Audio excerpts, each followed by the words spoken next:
Giới thiệu, đây là người ngoài hành tinh. Ai vậy?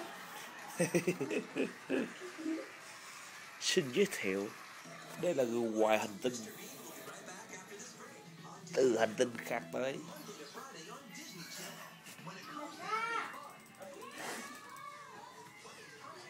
Xin giới thiệu, đây là Bi già, già nhất trong đám. Xin giới thiệu, kia là Nhật Mập, bé Đúng Sumo. rồi, bé Sumo. Nickname là bé Sumo. Nickname là bé Sumo.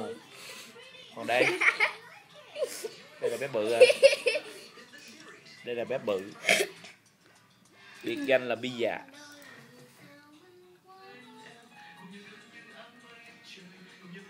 Chuẩn bị. Có búa đâu gặp. Chúng ta tặng chưa? Chúng ta tặng chưa? Chúng ta tặng chưa?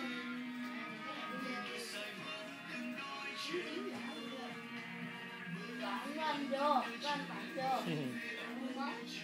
Thôi tự nhiên là không có gì hả? Không tặng trứng, cái rập. Hả? Tặng cái bong bóng nước biển. Bây giờ Nhật bắt được 5 con. Nói chuyện cũng được rồi.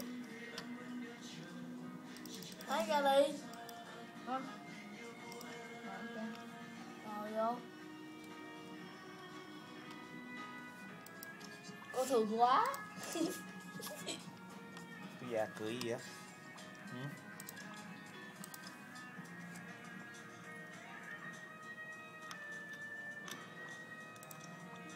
Trời ơi, kích ra đi.